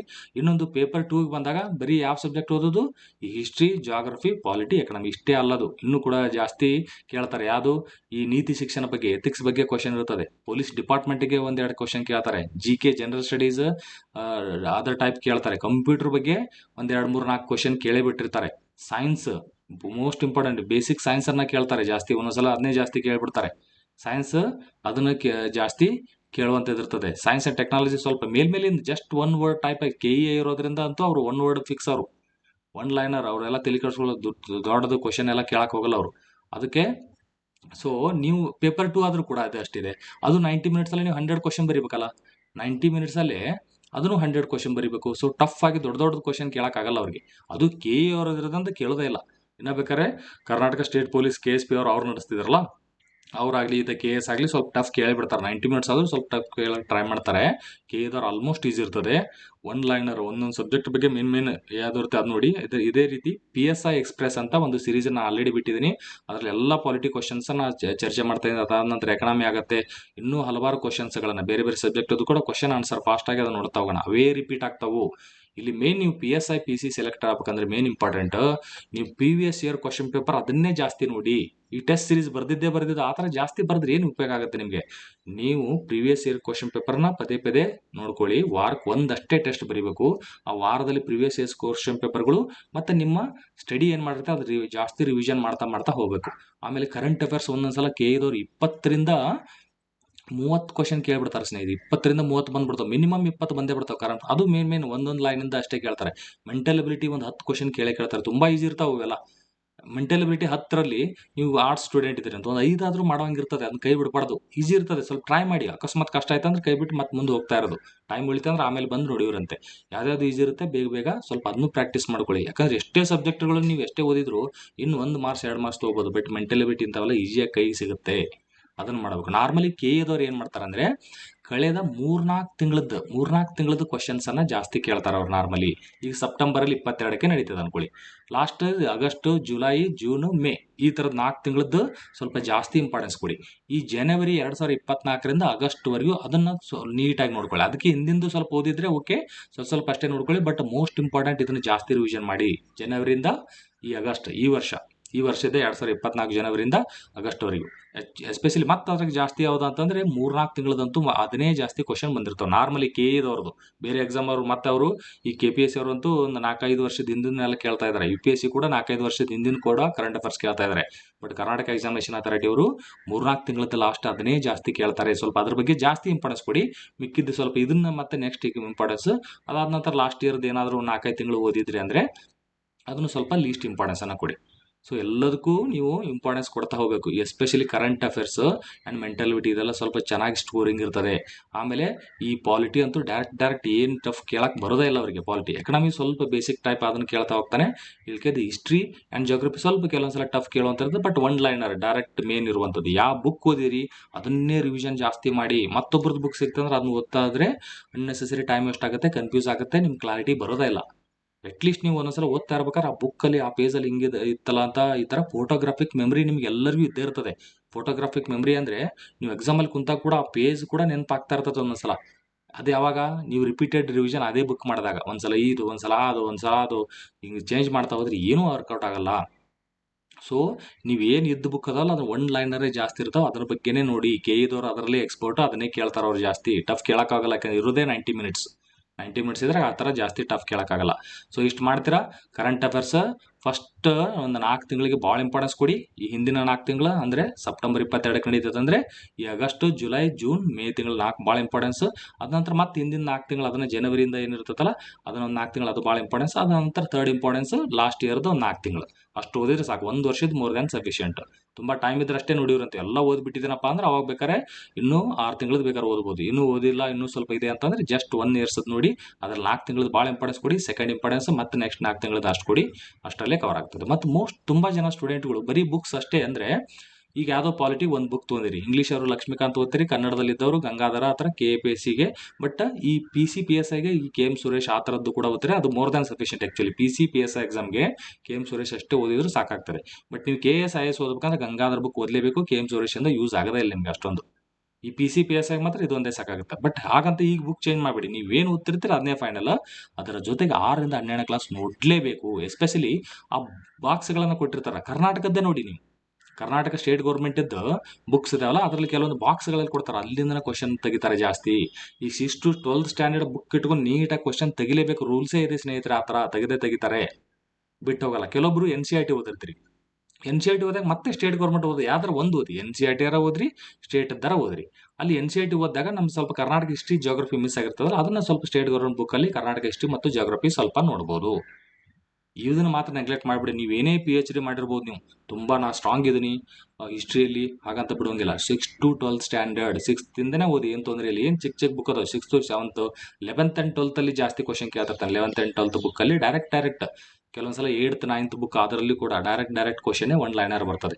ಈ ಮೆಂಟಲ್ ಅಬಿಲಿಟಿ ಕೂಡ ನೀವು ಅಲ್ಲೇ ಎಕ್ಸಾಮಲ್ಲಿ ಹೋಗಿ ಎಲಿಮಿನೇಷನ್ ಮೆಥಡಲ್ಲಿ ಈಗ ಯಾವುದೋ ಒಂದು ಕ್ವಶನ್ ಕೇಳ್ತೀವಿ, ಈ ಆನ್ಸರ್ ಆದರೆ ಅದಕ್ಕೆ ಸೂಟ್ ಆಗುತ್ತಾ ಆ ಥರ ಕೂಡ ಚೆಕ್ ಮಾಡುವಂಥದ್ದು ಇದ್ದೇ ಇರ್ತದೆ. ಕೆಲ ಸ್ಟೂಡೆಂಟ್ಸ್ ಇಲ್ಲ ನಮ್ಗೆ ಕಷ್ಟ ಆಗ್ತದೆ, ಫಾರ್ಮುಲಾ ಅದೆಲ್ಲ ಕಷ್ಟ ಆ ಥರ ಅಂದ್ಕೊಂಡ್ರೆ ಈ ಒಂದೇ ಆಪ್ಷನ್ ಹಾಕಿದ್ರೆ ಏನಾಗುತ್ತೆ ಅಂತ ನೋಡಿದಾಗ ಟ್ರಯಲ್ ಆ್ಯಂಡ್ ಎರರ್ ಮೆಥಡಲ್ಲಿ ಸ್ವಲ್ಪ ಆದರೂ ಮಾಡಬೇಕು, ನೀವು ಟ್ರೈ ಮಾಡಬೇಕು. 10 ಕ್ವಶನ್ ಕೇಳಿದ್ರೆ ಅಟ್ಲೀಸ್ಟ್ 4 ಮಾಡುವಂಗೆ ಇದ್ದೇ ಇರ್ತದೆ.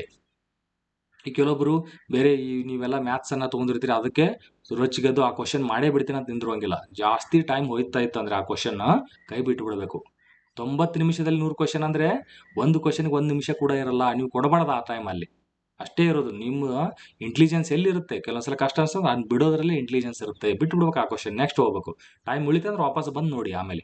ಮತ್ತು OMR ಶೀಟ್ ಲಾಸ್ಟ್ ಮೂಮೆಂಟಲ್ಲಿ ಹಾಕ್ತಾ ಕುಂದಿರ್ತೀರಿ. 90 ಮಿನಿಟ್ಸ್ ಇರೋದ್ರಿಂದ ಅಟ್ಲೀಸ್ಟ್ 1 hour ಆದ ತಕ್ಷಣ ನೀವೇನು ಅಲ್ಲಿವರೆಗೆ ಏನು ಮಾರ್ಕ್ ಮಾಡಿರ್ತೀರಿ ಅದೆಲ್ಲವನ್ನ ನೀವು OMR ಶೀಟಲ್ಲಿ ರೌಂಡ್ ಮಾಡಿಬಿಡಿ. ಅದನ್ನ ಲಾಸ್ಟ್ ಮೂಮೆಂಟಲ್ಲಿ ಎಷ್ಟೋ ಜನ ಸ್ಟೂಡೆಂಟ್ಗಳು ಅದನ್ನು ಕೂಡ ಹೇಳ್ತಾ ಇರ್ತಾರೆ, ಲಾಸ್ಟ್ ನಾ ಇನ್ನೊಂದು 2-3 ಕ್ವಶನ್ ರೌಂಡ್ ಮಾಡೋದಿತ್ತು, ಎಲ್ಲ ಸಾಲ್ವ್ ಮಾಡಿದ್ದೆ, ಬಟ್ ಅವ್ರು ಕಸ್ಕೊಂಡ್ಬಿಟ್ರು ಅಂತ. ಮತ್ತು ಟೈಮ್ ಆದ್ಮೇಲೆ ಕಸ್ಕೊಂತಾರೆ, ಮತ್ತೆ ಅವ್ರ ಮೇಲೆ ತಪ್ಪು ಹೇಗೆ ಹೇಳ್ತೀರಿ ನೀವು? ಅದನ್ನು ನೀವು ಪ್ಲ್ಯಾನ್ ಮಾಡ್ಕೋಬೇಕು ಮುಂಚೆನೆ.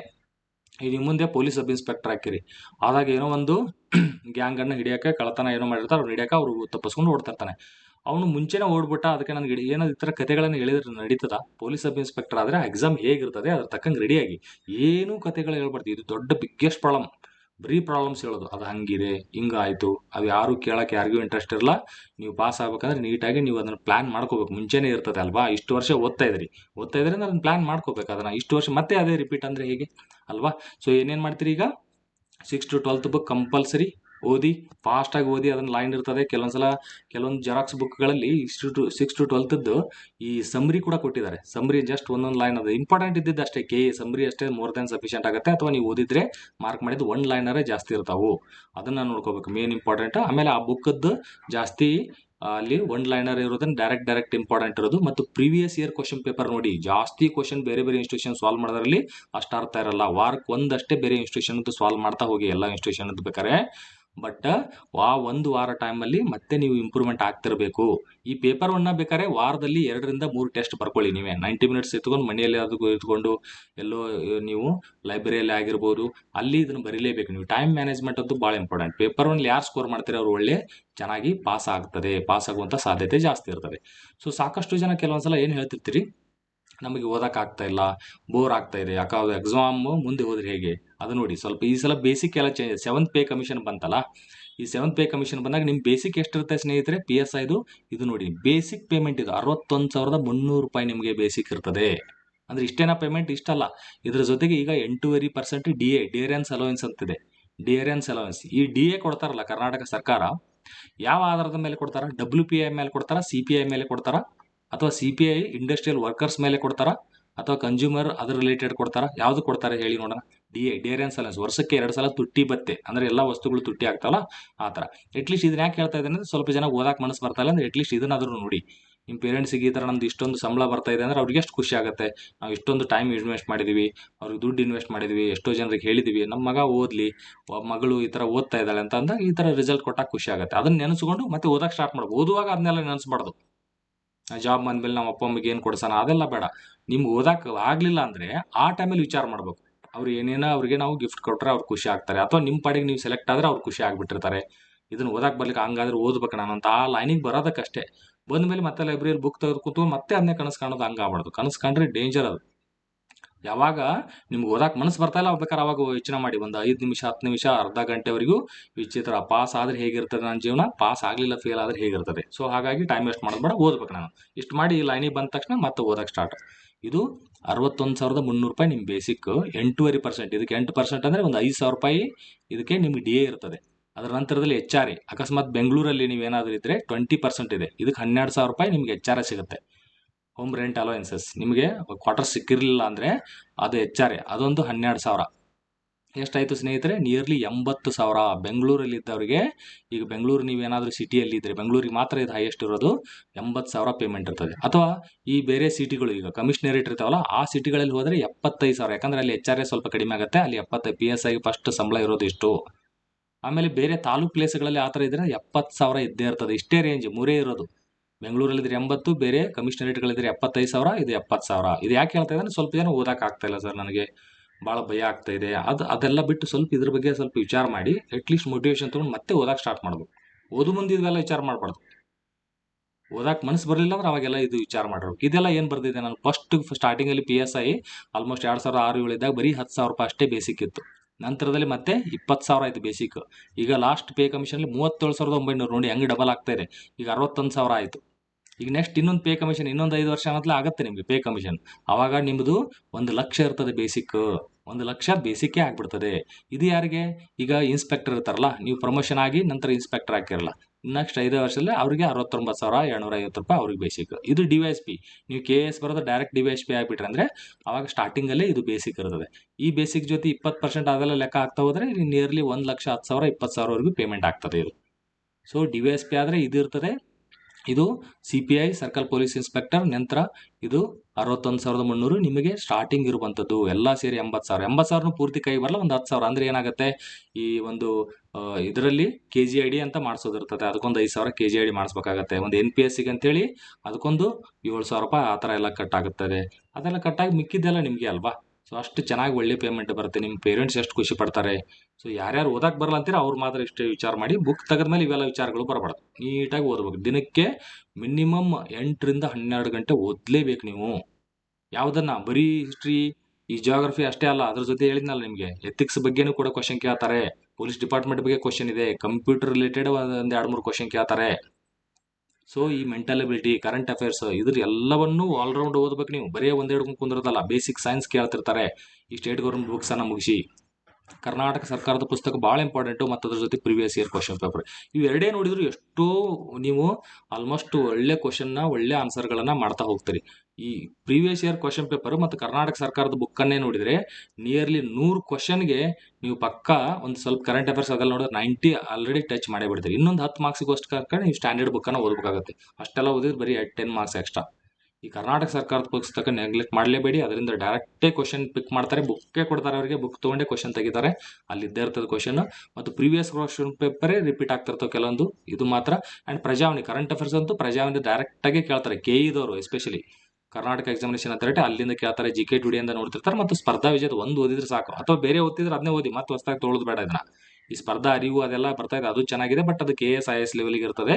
ಇಲ್ಲಿ ಕೆ ಇ ಅವರು ನಡೆಸೋದ್ರಿಂದ ತುಂಬ ಈಸಿ ಕೇಳ್ತಾರೆ. ಸ್ಪರ್ಧಾ ವಿಜೇತೆ ಮೋರ್ ದೆನ್ ಸಫಿಷಿಯಂಟ್. ಈಗ ಇನ್ನೂ ಕರೆಂಟ್ ಅಫೇರ್ಸ್ ಓದಿಲ್ಲ ಅಂದರೂ ಹೊಸದಾಗಿದ್ರು ಈ 4 ತಿಂಗಳದಾದರೂ ಓದಿ. ಕೆಲವೊಬ್ರು ಯಾರು ಓದಿಲ್ಲ ಅವರು ಫಸ್ಟ್ 4 ತಿಂಗಳದ್ದು ಓದಿ, ಅದಾದ್ಮೇಲೆ ಮತ್ತೆ ಟೈಮ್ ಇತ್ತ ಮತ್ತೊಂದು 4 ತಿಂಗಳದ್ದು, ಒಂದು 8 ತಿಂಗಳದ್ದು ಓದಿಬಿಡಿ ಸಾಕು. ಫಸ್ಟ್ ಈ ಎಲ್ಲ ಓದಿದ್ದೀನಿ ಅಂತಂದ್ರೆ ಬೇಕಾದ್ರೆ ಅವರು ಎಲ್ಲ 1 ವರ್ಷ ಅನ್ನೂ ಓದಿದಾರು, 1.5 ವರ್ಷ ಆಮೇಲೆ ಹೋಗ್ಬೇಕಾದ್ರೆ ಫಸ್ಟ್ ಮಿನಿಮಮ್ ಆದರೂ ಮಾಡಬೇಕು. ಈ ಬ್ಯಾಕ್ವರ್ಡಿಂದ ಹೋಗಿ ಈ ಕಡೆಯಿಂದ. ಓಕೆ, ಸೊ ಇಷ್ಟು ಕಂಪಲ್ಸರಿಯಾಗಿ ಕವರ್ ಮಾಡಿ. ಜಿ ಕೆ ಟುಡೇ ಓದಿಲ್ಲ ಅಂತ ಮತ್ತೆ ಗಾಬರಿ ಆಗೋದು ಬೇಡ, ತೊಂದರೆ ಇಲ್ಲ. ಓದಿಲ್ಲ ಅಂದರೆ ಓದಿಲ್ಲ, ಈಗ ಏನು ಓದಿರ್ತೀರ ಅದನ್ನಷ್ಟೇ ರಿವಿಷನ್ ಮಾಡಿ. ಮತ್ತು ಪೇಪರ್ 1 ಪ್ರಾಕ್ಟೀಸ್ ಮಾಡ್ತಾರೆ. ಮತ್ತೆ ಈಗ ಜಿ ಕೆ ಟುಡೇ ಹಿಡ್ಕೊಂಡು ಕುಂದ್ರೋದು ಬೇಡ.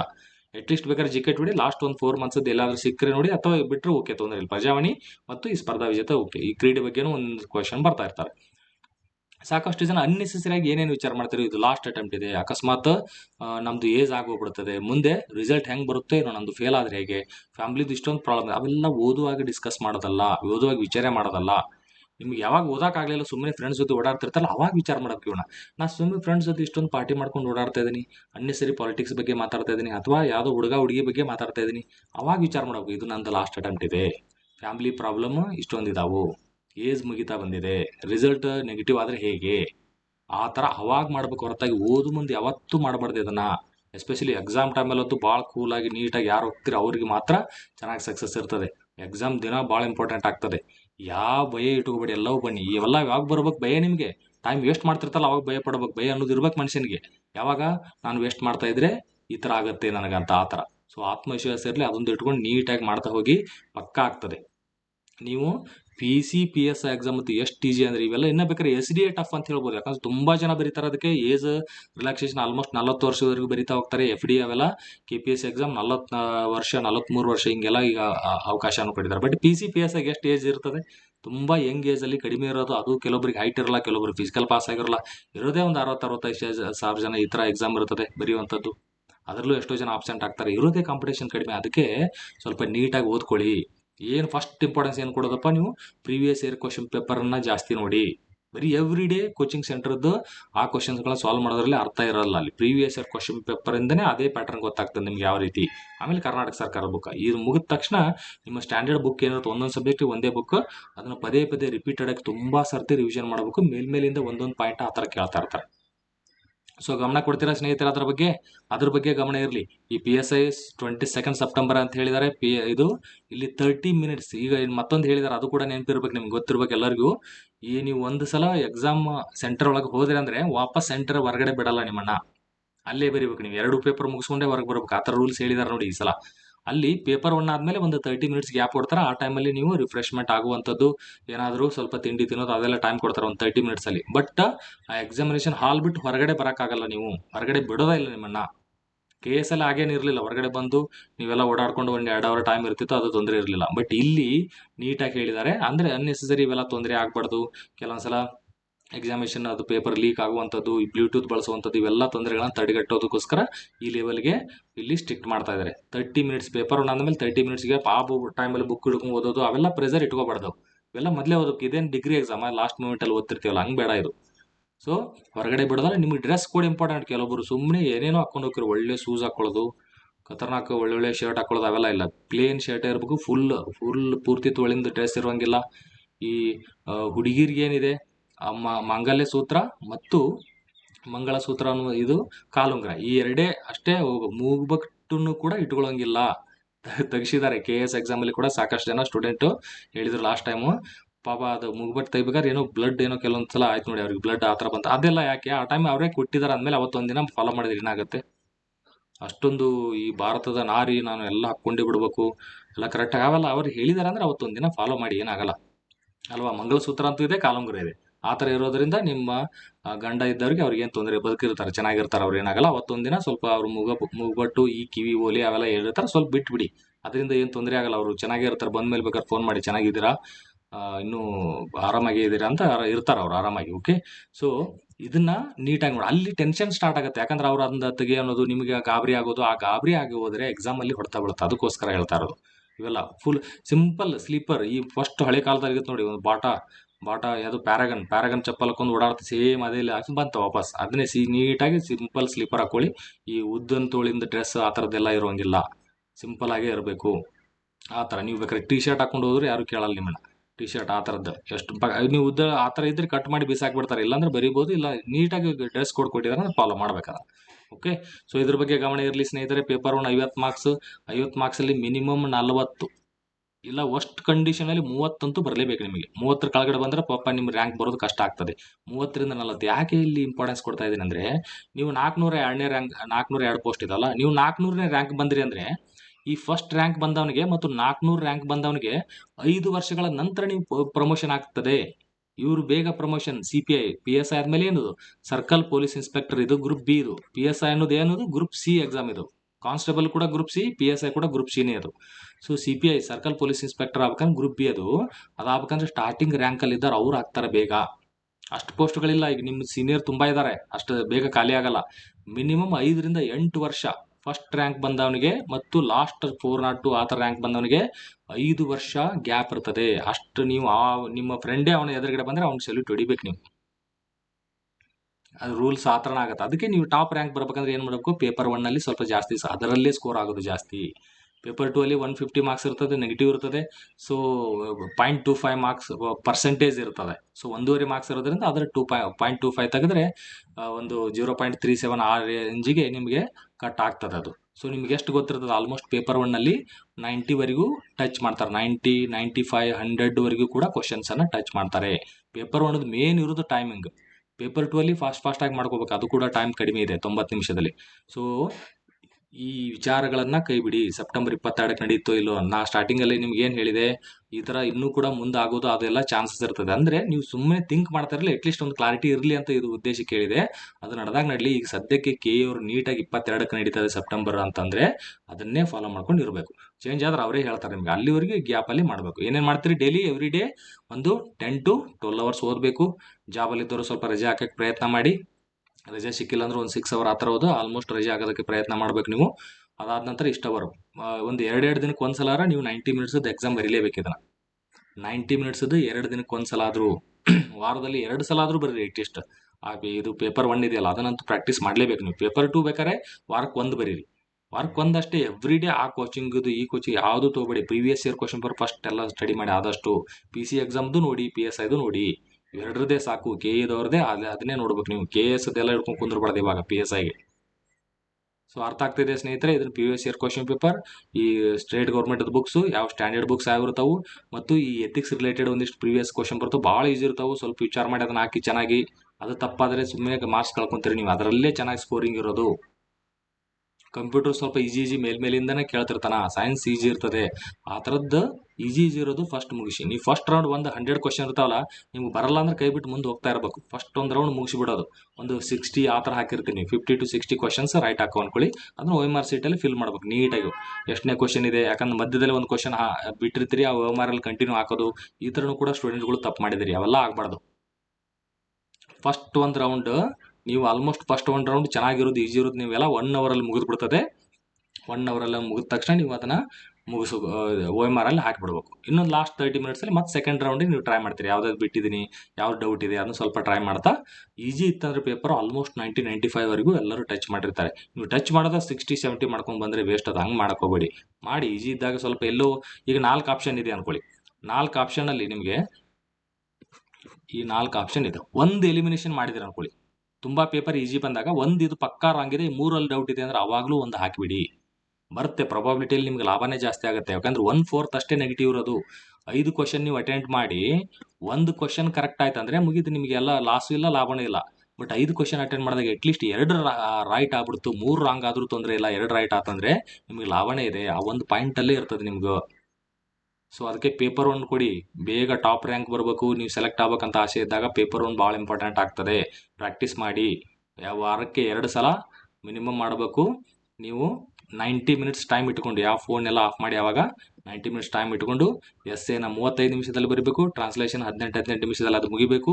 ಇದು ಚೆನ್ನಾಗಿರೋ ಟ್ರಾನ್ಸ್ಲೇಷನ್ ಬೇಕಾದ್ರೆ 20 ನಿಮಿಷ ಮಾಡಿ. ಇನ್ನೊಂದು ಚೆನ್ನಾಗಿ ನೀವು ವೀಕ್ ಇದ್ರೆ ಅಂದ್ರೆ ಅದು 15 ನಿಮಿಷದಲ್ಲಿ ಮುಗಿಸಿಬಿಡ್ಬೇಕು. ಅದರಲ್ಲಿ ನೀಟಾಗಿ ಟ್ರಾನ್ಸ್ಲೇಷನ್ ಪಂಡಿತರನ್ನು ಕೇಳ್ತಾ ಇಲ್ಲ ಅವರು. ನಂತರದಲ್ಲಿ ಪ್ರಿಸೈಸ್ ರೈಟಿಂಗ್ ಒಂದು 15 ನಿಮಿಷದಲ್ಲಿ ಕಂಪ್ಲೀಟಾಗಿ ಮುಗಿಸ್ಬೇಕು ನೀವು. ಓಕೆ, ಇಷ್ಟು ಮಾಡ್ತೀರಾ, ಪ್ರಾಕ್ಟೀಸ್ ಮಾಡಬೇಕು. ಆ ಬಾಕ್ಸಲ್ಲೇ ಬರೀಬೇಕು. ಕೆಲವೊಂದು ಸ್ಟೂಡೆಂಟ್ ಪೇಜ್ ಖಾಲಿ ಇದೆ ಅಂತ ಎಲ್ಲೆಲ್ಲ ಬರ್ಕೊಂತೀರಿ. ಬಾಕ್ಸಲ್ಲಿ ಪ್ರಿಸೈಸ್ ರೈಟಿಂಗ್, ಈ ಬಾಕ್ಸ್ ಹೇಳಿದ್ನಲ್ಲ, ಆ ಬಾಕ್ಸಲ್ಲಿ ಬರಲಿಲ್ಲ ಅಂದರೆ ವ್ಯಾಲ್ಯೂಯೇಟ್ ಮಾಡಲ್ಲ ಅದನ್ನು. ನೀವು ಏನೇ ಚೆನ್ನಾಗಿ ಬರೆದ್ರು ಪ್ರಿಸೈಸ್ ರೈಟಿಂಗ್, ಆ ಬಾಕ್ಸ್ ಬಿಟ್ಟು ಬೇರೆ ಪೇಜಲ್ಲಿ ನೀವು ಬರೆದ್ರಿ ಅಂದರೆ 10 ಪೇಜ್ ಕೊಡ್ತಾರೆ ನಿಮಗೆ. ಅಲ್ಲಿ ಎವ್ಯಾಲ್ಯೂಯೇಟ್ ಮಾಡೋದಿಲ್ಲ. ಆ ಪ್ರಿಸೈಸ್ ಮಾತ್ರ, ಉಳಿಕಿದ್ದೆಲ್ಲ ಮಾಡ್ತಾರೆ. ಎಸ್ಸೇ ಎವ್ಯಾಲ್ಯೂಯೇಟ್ ಮಾಡಿರ್ತಾರೆ, ಟ್ರಾನ್ಸ್ಲೇಷನ್ ಕೊಡ್ತಾರೆ. ಆ ಪ್ರಿಸೈಸ್ ರೈಟಿಂಗ್ ಪಾಪ ನೀವು ಬರೆದಿದ್ರು ಅದಕ್ಕೆ ಮಾರ್ಕ್ಸ್ ಕೊಡೋದೇ ಇಲ್ಲ ಅವರು. ಸೊ ಟೈಟಲ್ ಸ್ವಲ್ಪ ವಿಚಾರ ಮಾಡಿ, ಒಳ್ಳೆ ಟೈಟಲ್ ಕೊಡಿ, ಅದಕ್ಕೆ 2 ಮಾರ್ಕ್ಸ್ ಅದಕ್ಕೆ ಇರ್ತದೆ. ಆ ಬಾಕ್ಸ್ ಒಳಗಡೆ ಇಂಥವೆಲ್ಲ ಮಾಡಿ. ಸಿಂಪಲ್ ಈ ಥರ ಮಾಡ್ಕೊತ ಹೋದರೆ ಚೆನ್ನಾಗಿರ್ತದೆ. ಒಂದು 40 ಸ್ಕೋರ್ ಇಲ್ಲೇ ಮಾಡ್ಬೋದು ನೀವು. ಆಲ್ಮೋಸ್ಟ್ ಜನರಲ್ ಮೆರಿಟ್ ಅವರಿಗೆ ಈ ಪೇಪರ್ ಈಜಿ ಬಂತಂದ್ರೆ 150, 160, 170ವರೆಗೂ ಹೋಗ್ತಿರ್ತದೆ. ಅದ್ರ ಬಗ್ಗೆ ಈಗ ಗಾಬರಿ ಪಡ್ಕೊಳ್ಳೋದು ಬೇಡ. ನಿಮ್ಮ ಪಾಡಿಗೆ ನಿಮ್ಮ ಡ್ಯೂಟಿ ನೀವು ಮಾಡಿ. ಮುಂದೆ ನೋಡೋಣ ಅದೆಲ್ಲ. ಪೇಪರ್ ಈಜಿ ಬಂದಾಗ ಹೇಗಿರುತ್ತೆ, ಆ ಭಯ ಬಂದರೆ 160 ತೆಗಿಬೇಕಾ ನಾನು, 140 ಆಗ್ಬೇಕಾ, ಈ ಥರ ಆ ಭಯ ಏನೂ ಬೇಡ ಈಗ. ಸೊ ಚೆನ್ನಾಗಾಗೋದು. ನೀವು ಸಬ್ಜೆಕ್ಟ್ ಬಗ್ಗೆ ಕಾನ್ಸಂಟ್ರೇಟ್ ಕೊಡಿ. ಬರೀ ಈ ಮಿನಿಮಮ್ ಸಬ್ಜೆಕ್ಟ್ ಅಲ್ಲ, ಇಲ್ಲಿ ಪೊಲೀಸ್ ಡಿಪಾರ್ಟ್ಮೆಂಟ್ ಬಗ್ಗೆ ಸ್ವಲ್ಪ, ಇದು ನೀತಿಶಾಸ್ತ್ರದ ಬಗ್ಗೆ, ಅವನ ಕಂಪ್ಯೂಟರ್ ಬಗ್ಗೆ ಸ್ವಲ್ಪ ಮೆಂಟಲಿಬಿಟಿ ಜಾಸ್ತಿ. ಕರೆಂಟ್ ಅಫೇರ್ಸ್ ಭಾಳ 20 ಕ್ವಶನ್ ಕೇಳ್ತಾರೆ. ಒಂದೊಂದ್ಸಲ 30 ಕ್ವಶನ್ ಕೇಳಿದ್ರು ಕೇಳಿಬಿಡ್ತಾರೆ. ಮೇಲ್ಮೇಲಿನ ಸಿಂಪಲ್ ಕೇಳ್ತಾರೆ. ಎಸ್ಪೆಷಲಿ ಲಾಸ್ಟ್ 4 ಮಂತ್ಸದ್ದು ಪದೇ ಪದೇ ಹೇಳ್ತಾ ಇದ್ದೀನಿ. ಅದಕ್ಕೋಸ್ಕರ ಅದನ್ನು ಫಾಲೋ ಮಾಡಿ ಅನ್ನೆಸೆಸರಿ ಡಿಸ್ಕಸ್ ಮಾಡ್ತಾ ಟೈಮ್ ವೇಸ್ಟ್ ಮಾಡ್ತಾ ಕುಂದ್ರು ಪಡೆದ ಸ್ನೇಹಿತರೆ, ಸೆಪ್ಟೆಂಬರ್ 22 ಹೇಳ್ಯಾರ. ಕೆ ಕೇಳಿ ನೀಟಾಗಿ ಪ್ರಿಪೇರ್ ಆಗ್ತಾರೆ. ಪೋಸ್ಟ್ಪೋನ್ ಆಯ್ತು ಮತ್ತೆ ಹೇಳ್ತಾರೆ ನಿಮಗೆ. ಯಾಕಂದ್ರೆ ಈ ರೂಲ್ಸ್ ಪ್ರಕಾರ ಆ್ಯಕ್ಚುಲಿ ಏನಂತಾರೆ, ಕರ್ನಾಟಕ ಪರೀಕ್ಷಾ ಪ್ರಾಧಿಕಾರ ಅವರು ಬೇರೆ ಯಾವುದೇ ಇಲಾಖೆ ಪರೀಕ್ಷೆ ಇಲ್ಲದಿರುವುದನ್ನು ನೋಡಿಕೊಂಡು ಮಾಡ್ತೀವಿ ಅಂತ ಹೇಳಿದ್ದಾರೆ. ಸೊ ಆ ಒಂದು 50 ಜನ ಸ್ಟೂಡೆಂಟ್ಗೋಸ್ಕರ ಸ್ವಲ್ಪ ಡಿಸಿಷನ್ ತಗೋಬೇಕಾಗುತ್ತೆ. ಯಾಕಂದ್ರೆ ಅವ್ರಿಗೆ ಮೋಸ ಆಗುತ್ತೆ ಅನ್ನೋದು ಆ ಥರ ಕೂಡ ಚರ್ಚೆ ಇದೆ. ಈ ಥರ ಮುಂದೆ ಆದರೆ ಮುಂದೆ ನಮಗೆ ಟೈಮ್ ಸಿಗಲ್ಲ, ವೀಕ್ ಡೇ ಇರಬೇಕಾಗತ್ತಂತ ಆ ಒಂದು ಗೊಂದಲದಲ್ಲಿದ್ದಾರೆ. ನೋಡೋಣ ಮುಂದೆ ಏನೋ ಬರ್ತಂತೆ. ಸೊ ಮಾಡ್ತೀರಾ ಸ್ನೇಹಿತರೆ, ಪಕ್ಕ ಟೈಮ್ ವೇಸ್ಟ್ ಮಾಡಬಾರ್ದು. ಇದನ್ನ ಹೇಳಿದನ್ನು ಕೇಳಿ ಮತ್ತೆ ಯೂಟ್ಯೂಬ್ ನೋಡೋದು, ಮತ್ತೊಂದು ಯಾರು ಕಟ್ಟಾರ ನೋಡೋಣ ಪೋಸ್ಟ್ಪೋನ್ ಆಗುತ್ತಾ ಇಲ್ಲ ಅಂತ. ಇವು ಅನ್ನೆಸೆಸರಿ ಇವೆಲ್ಲ. ಪೊಲೀಸ್ ಸಬ್ ಇನ್ಸ್ಪೆಕ್ಟರ್ ಆಗುವಂಥ ಲಕ್ಷಣ ಅಲ್ಲ ಹಿಂಗೆ ನೋಡೋದು. ಈಗ ಅದಕ್ಕೋಸ್ಕರ ಅಟ್ಲೀಸ್ಟ್ ನೀವು ತುಂಬ ಜನ ಕೇಳಿದಾಗ ನಾನು ಒಂದು ವಿಡಿಯೋ ಮಾಡಿಬಿಡೋಣ ಅಂತ ಆ ಥರ ಹೇಳ್ತಾ ಇರೋದು. ಈಗ ಒಂದು ಕ್ಲಾರಿಟಿ ಬಂದಿದೆ ಅನ್ಕೋತೀನಿ. ಸೆಪ್ಟೆಂಬರ್ 22ಕ್ಕೆ ಹೇಳ್ಯಾರಂದ್ರೆ ನೀಟಾಗಿ ಅದನ್ನ 22 ಅನ್ಕೊಂಡು ಓದಿ. ಈಗ ಮುಂದೆ ಆಗತ್ತೆ ನೋಡೋಣ. ಸಿಕ್ಕರೆ ಅವಾಗ ಮತ್ತೆ ಇನ್ನೂ ಪ್ರಿಪೇರ್ ಆಗಲೇಬೇಕು, ನೀವೇನು ಬಿಡೋಕ್ಕಾಗತ್ತೆ ಅದನ್ನ. ಸೊ ಇಷ್ಟು ಇಂಪಾರ್ಟೆನ್ಸ್ ಕೊಡಿ. ಯಾವ್ದಾವುದು ನೀವು ಮಿಸ್ಟೇಕ್ ಮಾಡ್ತಿರ್ತೀರಿ ಅದೆಲ್ಲ ಪ್ರತಿಯೊಂದನ್ನು ಕೂಡ ನಾನು ಆಲ್ಮೋಸ್ಟ್ ಡಿಸ್ಕಸ್ ಮಾಡಿದ್ದೇನೆ ಅನ್ಕೊಂಡಿದ್ದೀನಿ. ಏನೇ ಡೌಟ್ಗಳಿದ್ರು ಕೂಡ ಕಮೆಂಟ್ ಸೆಕ್ಷನಲ್ಲಿ ಹೇಳಿ, ಮತ್ತು ಅದ್ರ ಬಗ್ಗೆನೂ ಕೂಡ ಒಂದು ಹೇಳ್ತೇನೆ ನಾನು ವಿಡಿಯೋನ. ಇದರ ರೀತಿ ಇಂಡಿಯನ್ ಪಾಲಿಟಿ ಕಂಪ್ಲೀಟ್ ಆಗಿ ಇದನ್ನು ಹೇಳ್ತಾ ಇದೆ ನೋಡಿ ಸ್ನೇಹಿತರೆ, ಅದೊಂದು ಸ್ವಲ್ಪ ಫಾಲೋ ಮಾಡಿ ಇವನ್ನೆಲ್ಲ. ಇಂಡಿಯನ್ ಪಾಲಿಟಿ ಈ ಪ್ರೆಸೆಂಟೆಡ್ ಬೈ ಸಂಕಟಿ ಸರ್ ಅಂಥೇಳಿ ಇವೆಲ್ಲ ಟೆಲಿಗ್ರಾಮ್ ಚಾನಲ್ ಅದೆಲ್ಲ ಬಿಡ್ತಾ ಇರ್ತೀನಿ. ಎಲ್ಲ ಕ್ವಶನ್ಸ್ಗಳನ್ನು ಸಾಲ್ವ್ ಮಾಡ್ತಾ ಇದ್ದೀನಿ ಅಲ್ಲಿ. ಅಷ್ಟು ನೋಡಿಬಿಟ್ರೆ ನೀವು ಯಾವಾಗಾರ ಬೋರ್ ಆದಾಗ ಅಥವಾ ಓದಿ ಬೋರ್ ಆಗಿರ್ತದೆ, ಡಿಸ್ಕಸ್ ಮಾಡಿದ ಮೇಲೆ ಬೋರ್ ಆಗುತ್ತೆ, ಸ್ವಲ್ಪ ಒಂದು 1 hour ಆ ಥರ ನೋಡ್ಕೋಬೋದು. 1 hourದಲ್ಲಿ ಒಂದು 3-4 ವಿಡಿಯೋ, ಒಂದು 15 ನಿಮಿಷದ ವಿಡಿಯೋ ಇರ್ತದೆ. 3-4 ವಿಡಿಯೋ ನೋಡಿದರೆ ಎಷ್ಟೋ ಪಾಯಿಂಟ್ಗಳು ಹೆಲ್ಪ್ ಆಗ್ತಾ ಹೋಗುತ್ತೆ. ಸ್ವಲ್ಪ ರಿವಿಷನ್ ಆಗುತ್ತೆ. ನೀವು ಓದಿದ್ದು ಒಂದಿರುತ್ತೆ, ಇಲ್ಲೊಂದು ಬೇರೆ ಇರುತ್ತೆ. ಓಕೆ, ಒಂದು ನಾಲೆಜ್ ಇಂಪ್ರೂವ್ಮೆಂಟ್ ಆಗುತ್ತೆ. ಓಕೆ, ಅಷ್ಟು ಮಾಡ್ತೀರಾ ಸ್ನೇಹಿತರೆ. ಆಲ್ ದ ಬೆಸ್ಟ್ ಎಲ್ರಿಗೂ. ತುಂಬ ಚೆನ್ನಾಗಿ ಕಾನ್ಸಂಟ್ರೇಟ್ ಮಾಡಿ, ಭಯ ಇರಬಾರ್ದು. ನೀವು ಯಾವಾಗ ಓದ್ತಾ ಇಲ್ಲಲ್ಲ ಅವಾಗ ಭಯ ತಂದ್ಕೊಂಡು ಮತ್ತೆ ಓದಕ್ಕೆ ಸ್ಟಾರ್ಟ್ ಮಾಡೋದಕ್ಕೆ ಅಷ್ಟೇ ಭಯ ತೊಗೋಬೇಕು ಹೊರತಾಗಿ ಓದುವಂಥ ಟೈಮಲ್ಲಿ ಎಕ್ಸಾಮಲ್ಲಿ ಅವೆಲ್ಲ ಬೇಡ. ಲಾಸ್ಟ್ ಇರಲಿ ಏನೇ ಇರಲಿ, ಮತ್ತೆ ಮುಂದೆ ಜೀವನ ದೊಡ್ಡದಿದೆ. PSI ಆಗಲಿ ಅಂದ್ರೆ ಮತ್ತೇನೇನು ಮಾಡ್ಬೋದು ಅವೆಲ್ಲ ನೋಡೋಣ. ಬಟ್ ಈಗ ನೀವು PSI ಓದ್ತಾ ಇದ್ರಿ ಅಂದ್ರೆ ಅದ್ರ ಬಗ್ಗೆ ಗಮನ ಕೊಡಬೇಕು. ಇದು ಗಮನ ಕೊಟ್ಟು ಅಕಸ್ಮಾತ್ ಆಲಿಕೆ ಏನೋ ಬಿಸ್ನೆಸ್ ಮಾಡ್ತಾನೆ ಈಗ ಪ್ಲ್ಯಾನ್ ಮಾಡೋದಲ್ಲದು. ನೀವು ಇಲ್ಲೇ ಕರೆಕ್ಟಾಗಿ ಓದಿಲ್ಲ, ಇದ್ರ ಬಗ್ಗೆನೂ ಕೂಡ ಬಿಸ್ನೆಸ್ ಏನು ಮಾಡೋಕ್ಕಾಗತ್ತೆ. ಇದ್ರ ಬಗ್ಗೆ ಕರೆಕ್ಟಾಗಿ ನೀವು ಡೆಡಿಕೇಶನ್ ಕೊಡಿ. ಇಲ್ಲಿ ಇದನ್ನು ಕಲಿತೀರಂದ್ರೆ ಓಕೆ, ಒಂದು ವಿಷಯವನ್ನು ನಾವು ಹಿಡಿದ್ನಿ ಅಂದ್ರೆ ಹೇಗೆ ನಾನು ತಯಾರಾಗ್ತೀನಿ ಅದ್ರ ತಕ್ಕಂಗೆ ಅಲ್ಲಿ ಬಿಸ್ನೆಸ್ಗೂ ಅಪ್ಲೈ ಮಾಡಿದ್ರೆ ಅದು ಹೆಲ್ಪ್ ಆಗುತ್ತೆ. ನೀವು ಇಲ್ಲಿಯೂ ಅದನ್ನೇ ಟೈಮ್ ವೇಸ್ಟ್ ಮಾಡೋದು, ಅಲ್ಲಿ ಹೋದಾಗ ಅಲ್ಲಿ ಸಕ್ಸಸ್ ಆಗುತ್ತೆ ಅಂತ ಏನು ಗ್ಯಾರಂಟಿ ಅಲ್ವಾ? ಇಲ್ಲಿ ನೀವು ಟೈಮ್ ಕೊಟ್ಟು ನೋಡಿ, ಚೆನ್ನಾಗಿರ್ತದೆ. ಒಳ್ಳೆ ಪೋಸ್ಟು. ಆಗಲೇ ಹೇಳಿದ್ದೀನಿ, ಇದು SD FDಕಿನ ತುಂಬ ಚೆನ್ನಾಗಿದೆ, ಈಸಿಯಾಗಿದೆ, ಪಕ್ಕ ಬೇಗ ಪಾಸ್ ಆಗುತ್ತೆ ಮತ್ತು ಬೇಗ ರಿಸಲ್ಟ್ ಬರ್ತದೆ. ಈಗ ಎಕ್ಸಾಮ್ ನಡೀತಂಗೆ ಬೇಗ ಆಗೇ ಬಿಡ್ತದೆ. ಇದಾದ ತಕ್ಷಣ ರಿಸಲ್ಟ್ ಬಿಡ್ತಾರೆ ನಿಮಗೆ. ರಿಸಲ್ಟ್ ಬಿಟ್ಟ ತಕ್ಷಣ ನಿಮಗೆ ಮೆಡಿಕಲ್ ಎಕ್ಸಾಮಿನೇಷನ್ ಫಸ್ಟ್ ನಿಮಗೆಲ್ಲ ಡಾಕ್ಯುಮೆಂಟ್ ವೆರಿಫಿಕೇಷನ್ ಅದೊಂದು ಫಸ್ಟ್ ಒಂದು ಇದು ಪ್ರೊವಿಷನಲ್ ಲಿಸ್ಟ್ ಬಿಡ್ತಾರೆ. ನಂತರದಲ್ಲಿ ಮೆಡಿಕಲ್ ಟೆಸ್ಟ್ ಆದಮೇಲೆ ಮತ್ತೊಂದು ಪ್ರೊವಿಷನಲ್ ಲಿಸ್ಟ್ ಬಿಡ್ತಾರೆ.